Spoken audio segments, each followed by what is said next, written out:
بسم اللہ الرحمن الرحیم فنعم المولا و نعم النصیر رب اشرح لی صدری ویسر لی امری واحلل عقدۃ من لسانی یفقہوا قولی اللہم صلی علی سیدنا محمد وعلی سیدنا محمد وعلی اصحابہ وعلی ازواجہ اجمعین وبارک وسلم وصلی علیہ۔ الحمدللہ، اللہ تعالیٰ جل جلالہ کا لاکھ لاکھ شکر ہے کہ مالک الملک نے آج پھر ہمیں اپنی رضا کے لیے اپنی یاد میں محبت میں یہاں جمع ہونے کی توفیق اور موقع عطا فرمایا۔ لاکھوں اور کروڑوں درود اور سلام سرور انبیاء حبیب خدا حضرت محمد مصطفیٰ صلی اللہ علیہ وآلہ وسلم پر، جن کے طفیل یہ کرم ہوا۔ سامعین کرام، اللہ تعالیٰ نے قرآن پاک میں فرمایا ہے، یا ایھا الذین آمنوا اتقوا اللہ ولتنظر نفس ما قدمت لغد واتقوا اللہ ان اللہ خبیر بما تعملون۔ اے ایمان والے لوگو، اللہ تعالیٰ سے ڈرو اور ہر انسان پر غور کرے کہ کل کے لیے یہ غور کرے کہ کل کے لیے اس نے کیا بھیجا ہے، اور اللہ تعالیٰ سے ڈرو کہ اللہ تعالیٰ ہر چیز کو جانتا ہے۔ خدا کے اس فرمان سے صاف ظاہر ہے کہ یہ دنیا آخرت کی تیاری ہے، یعنی ہم جو کچھ اس دنیا میں کریں گے اس کا بدلہ ہمیں آخرت میں ملے گا، اور چونکہ دنیا عارضی ہے اور اس میں صرف ایک بار آنا ہے، اور آخرت ہمیشہ کے لیے، اس لیے اللہ تعالیٰ سے ڈرنا چاہیے کہ اس عارضی دنیا میں آرام اور آسائش کی خاطر ہم کو دائمی زندگی خراب نہیں کرنی چاہیے، اور کوئی شخص یہ خیال نہ کرے کہ میں کوئی خراب عمل ظاہر نہیں کروں گا تو قیامت میں کس طرح مجھے برے اعمال کا بدلہ برا ملے گا، میں تو اپنی حرکات خفیہ رکھتا ہوں۔ خدا فرماتا ہے کہ اس دھوکے میں رہ کر خوش نہ ہونا، تم کوئی عمل خواہ 1000 پردوں کے پیچھے کرو، اللہ تعالیٰ تمہاری ہر ایک حرکت سے واقف ہے، اس لیے اپنے مال درست کرو، یعنی اللہ تعالیٰ اور اس کے رسول صلی اللہ علیہ وآلہ وسلم کے حکم کے مطابق بناؤ، تاکہ دنیا میں بھی تم کو تائید غیبی حاصل رہے اور آخرت میں خدا کی نعمتوں سے بہرہور ہو سکو اور شرمندگی اور عذاب سے بچو۔ حاضرین مجلس، اللہ تعالیٰ کسی کے نیک عمل کا محتاج نہیں، اور نہ ہی اللہ تعالیٰ کو کسی کے اچھے عمل کا فائدہ پہنچتا ہے، بلکہ جن اعمال کو اللہ تعالیٰ نے اچھا فرمایا اور ان کو کرنے کا حکم دیا، یہ وہ اعمال ہیں جو معاشرے کی اصلاح کے لیے ضروری ہیں، معاشرے کی بہبود کے لیے از بس ضروری ہیں اور فائدہ مند ہیں، جس کا فائدہ خود کرنے والے انسان کو اور ارد گرد رہنے والے ماحول کو پہنچتا ہے، اور جن اعمال سے خدا نے منع فرمایا ہے کہ ان سے خدا کو نقصان نہیں، کیونکہ خدا کی ذات پاک نفع اور نقصان سے بالا تر ہے۔ ان کاموں کے کرنے سے انسان کی اپنی زندگی شرمندگی تباہی کا موجب ہوتی ہے، اور جس معاشرے میں وہ رہتا ہے اس کے لیے وہ تباہ کن ہوتی ہے۔ اس لیے خدا نے انسان کی ہدایت کے لیے احکام فرمائے کہ اے بندہ خدا، تو یہ کام کر، اس میں تیری بھلائی ہے، اور ان کاموں سے باز آ جا جس میں تیرا نقصان ہے۔ انسان اپنے دشمن شیطان کے کہنے میں آ کر وہ کام شروع کرتا ہے جو اس کی تباہی کا باعث ہوتے ہیں۔ اسی وجہ سے خدا کی ناراضگی ہوتی ہے کہ اچھا، اگر تو نافرمانی کرتا ہے اور ان احکام کو نہیں مانتا ہے جو تیرے مالک نے تیری بہتری کے لیے بنائے ہیں، یہ فرمائے ہیں، اور اپنے دشمن کے کہنے کو زیادہ عزیز سمجھتا ہے، تو جا پھر اس کی پیروی کر اور دنیا میں اور آخرت میں بھی ذلیل ہو۔ یہ بات ضرور سمجھ لینی چاہیے کہ مالک الملک نے بندے کو اشرف المخلوقات بنایا ہے اور اس کے لیے ہی دنیا بنائی ہے، آخرت کی نعمتیں بنائی ہیں۔ خدا اپنے بندوں پر بہت مہربان ہے، وہ ہرگز نہیں چاہتا ہے کہ اس کے بندے حکم عدولی کر کے عذاب دارین میں گرفتار ہوں۔ حدیث شریف میں آیا ہے کہ حضور پاک صلی اللہ علیہ وآلہ وسلم جہاد پر جا رہے تھے، کچھ لوگوں کے پاس سے حضور پاک صلی اللہ علیہ وآلہ وسلم کا گزر ہوا، تو آپ صلی اللہ علیہ وآلہ وسلم نے فرمایا، تم کون لوگ ہو؟ انہوں نے عرض کی کہ ہم مسلمان ہیں۔ ان میں ایک عورت بھی تھی، اس کے ساتھ اس کا بچہ بھی تھا۔ جب کوئی شعلہ اٹھتا تو وہ بچہ کو اپنی پاس کر لیتی۔ حضور پاک صلی اللہ علیہ وآلہ وسلم کی خدمت میں آئی اور عرض کی، آپ صلی اللہ علیہ وآلہ وسلم اللہ تعالیٰ کے رسول ہیں؟ حضور پاک صلی اللہ علیہ وآلہ وسلم نے فرمایا کہ ہاں۔ آپ صلی اللہ علیہ وآلہ وسلم پر میرے ماں باپ قربان، کیا اللہ تعالیٰ رحمان و رحیم نہیں؟ حضور پاک صلی اللہ علیہ وآلہ وسلم نے فرمایا، کیوں نہیں؟ عرض کی کہ ماں اپنے بچے پر جتنی مہربانی کرتی ہے اس سے زیادہ اللہ تعالیٰ اپنے بندوں پر مہربانی نہیں کرتا؟ فرمایا کیوں نہیں؟ کہنے لگی کہ ماں تو اپنے بچے کو آگ میں نہیں ڈالتی۔ یہ سن کر حضور پاک صلی اللہ علیہ وآلہ وسلم نے سر مبارک نیچے فرمایا اور رونے لگے۔ کچھ دیر کے بعد سر اٹھایا اور فرمایا اللہ تعالیٰ اپنے بندوں میں صرف اسی کو عذاب دیتا ہے جو اسے سرکشی کرے اور سخت سرکشی کرنے والا ہو، لا الہ الا اللہ کہنے سے انکار کر دے۔ مطلب یہ ہوا کہ جنت بنائی ہی اللہ تعالیٰ نے انسانوں کے لیے، اور سیدھا راستہ جس پر چل کر انسان بنتا ہے وہ بھی اسے بتایا، اور یہ راستہ سکھانے کے لیے 1,24,000 پیغمبر بھیجے اور ان کے غلام بھیجے اور ہدایت کی کتابیں بھیجی کہ یہ کام کرو، دنیا میں بھی سرخرو ہوگے اور آخرت میں بھی میری نعمتوں کو حاصل کرو گے۔ پھر اگر انسان نہ مانے اور اپنے دشمنی کی بات مانے تو کتنی سرکشی اور سخت سرکشی ہے، اور ایسے لوگوں کو ہی دائمی عذاب ہوگا۔ لا الہ الا اللہ کا مطلب یہ ہے کہ صرف زبان سے نہیں بلکہ دل سے کہے اور اس کا مطلب سمجھے اور اس پر عمل کرے کہ خدا کے بغیر کوئی معبود نہیں، عبادت کے لائق نہیں، ماننے کے لائق نہیں، امید وابستہ کرنے کے لائق نہیں۔ اسی لیے اسی کا حکم ماننا چاہیے۔ اس کے حکم کے خلاف جو نفس اور شیطان اکسا رہا ہے وہ خود گمراہ ہے اور غلط راستہ دکھا رہا ہے، وہ حکم ماننے کے قابل نہیں۔ برادران اسلام، یہ ڈر، یہ خوف خدا ہی نجات کا ذریعہ ہے۔ جب انسان کے دل میں یہ خوف خداوندی پیدا ہو جاتا ہے، جب انسان دل سے یقین کرتا ہے کہ دنیا اور آخرت کا مالک خدا ہے، جزا اور سزا کا مالک خدا ہے، اور ایک دن ایسا آنے والا ہے کہ اس کے سامنے جواب دہ ہونا پڑے گا، اور جہاں سوائے اس کی بندگی کے اور کوئی چیز کام نہیں آئے گی، اور وہ بہت سخت دن ہوگا، تو انسان لامحالہ اپنے اعمال کو مالک کے حکم کے مطابق درست کر لیتا ہے، اور اسی طرح وہ صحیح انسان بن جاتا ہے۔ مالک وحدہ لا شریک ہے، اور وہ یہ چاہتا ہے کہ اس کا بندہ اس کو پہچانے کہ سوا اس کی ذات کے اور کوئی مالک نہیں، اس کی قدرت میں کوئی شریک نہیں، اور خوف رکھنے کے لائق صرف اسی کی ذات ہے۔ اور جو انسان یہ یقین کرے وہ نجات کا مستحق بن جاتا ہے، وہ اس کے کتنے ہی گناہ ہوں بخش دیے جائیں گے۔ حدیث شریف میں آیا کہ ایک شخص بہت گناہ گار تھا، جب مرنے لگا تو اپنے لواحقین کو وصیت کی کہ جب میں مر جاؤں گا تو مجھے آگ میں جلا دینا اور میری نصف راکھ کو سمندر میں پھینک دینا اور نصف کو ہوا میں اڑا دینا۔ جب وہ مر گیا تو لواحقین نے یہی کیا، اس کو جلا کر اس کی راکھ نصف ہوا میں اڑا دی اور نصف سمندر میں پھینک دی۔ خداوند تعالیٰ نے سمندر کو حکم دیا تو سمندر نے وہ راکھ یکجا کر دی اور اس میں ڈالی گئی تھی۔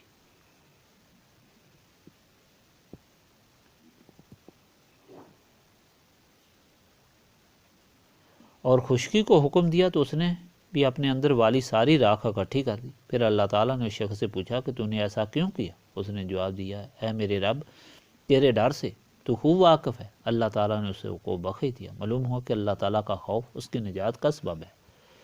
حاضرین مجلس، یہ افراد پاک کی محفل اس بات کے لیے ہے کہ اللہ تعالیٰ کا خوف اور ڈر رکھنے والے یکجا ہو کر اس کی یاد کریں اور اپنی بے بسی اور کمزوری کا اقرار کریں، خدا اور اس کے رسول کی تعریف کریں، اور اس طرح خدا کی بارگاہ میں اس کے ان پیارے ناموں کے فیض دینوں دنیاوی مصیبتوں سے نجات کی درخواست کریں۔ اس لیے اس کی پابندی لازمی ہے، اور یہی خیال اور آرزو رکھ کر پڑھنا لازمی ہے۔ اب شروع کریں۔ بسم اللہ الرحمن الرحیم۔ بسم اللہ الرحمن الرحیم۔ بسم اللہ الرحمن الرحیم۔ بسم اللہ الرحمن الرحیم۔ بسم اللہ الرحمن الرحیم۔ بسم اللہ الرحمن الرحیم۔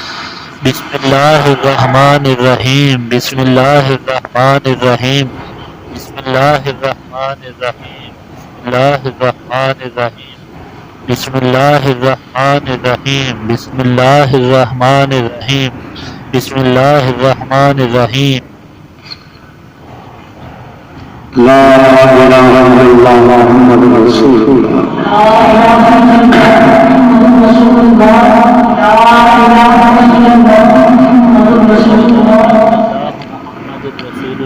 لا الہ الا اللہ محمد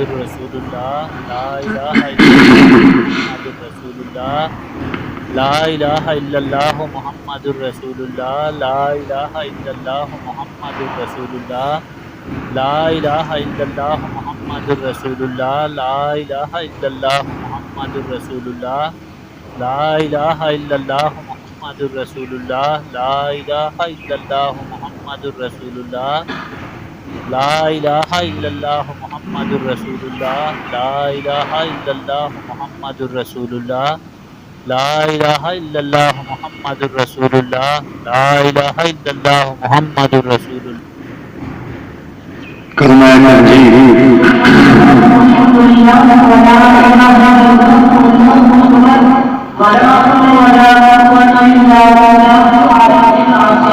سبحان اللہ والحمد للہ ولا الہ الا اللہ واللہ اکبر ولا حول ولا قوة الا باللہ العلی العظیم۔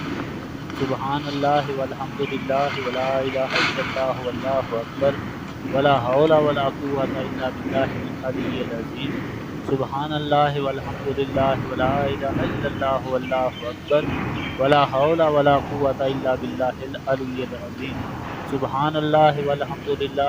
الہ الا اللہ واللہ اکبر ولا حول ولا قوة الا باللہ العلی العظیم۔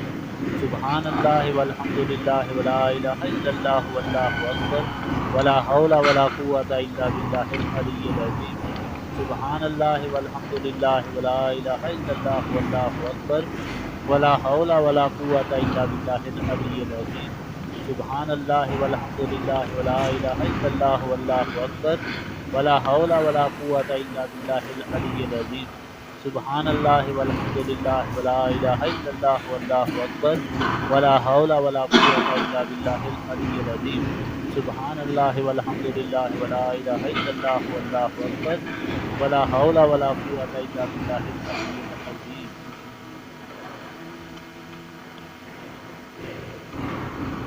درود شریف ابراہیمی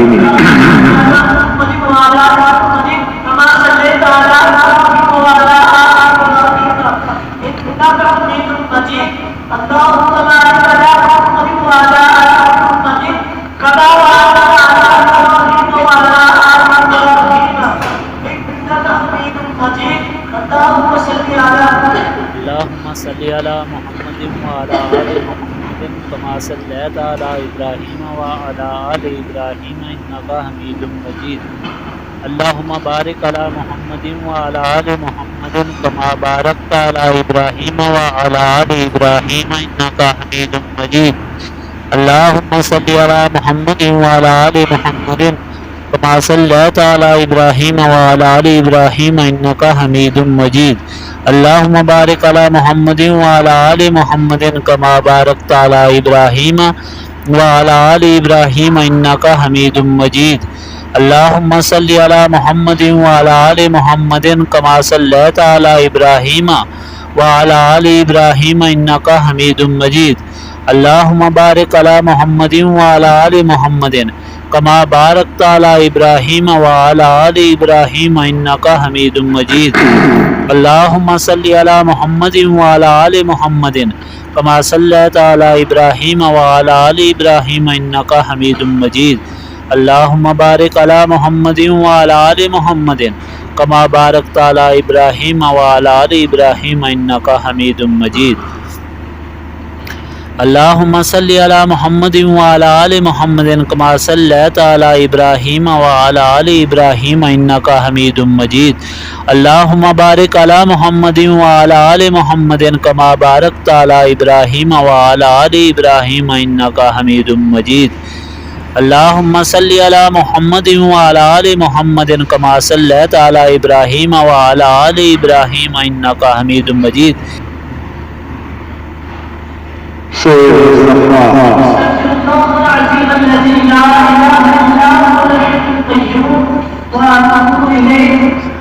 استغفر اللہ العظیم الذی لا الہ الا هو الحی القیوم واتوب الیہ۔ استغفر اللہ العظیم الذی لا الہ الا هو الحی القیوم واتوب الیہ۔ استغفر اللہ العظیم الذی لا الہ الا هو الحی القیوم واتوب الیہ۔ استغفر اللہ العظیم الذی لا الہ الا هو الحی القیوم واتوب الیہ۔ استغفر اللہ العظیم الذی لا الہ الا هو الحی القیوم واتوب الیہ۔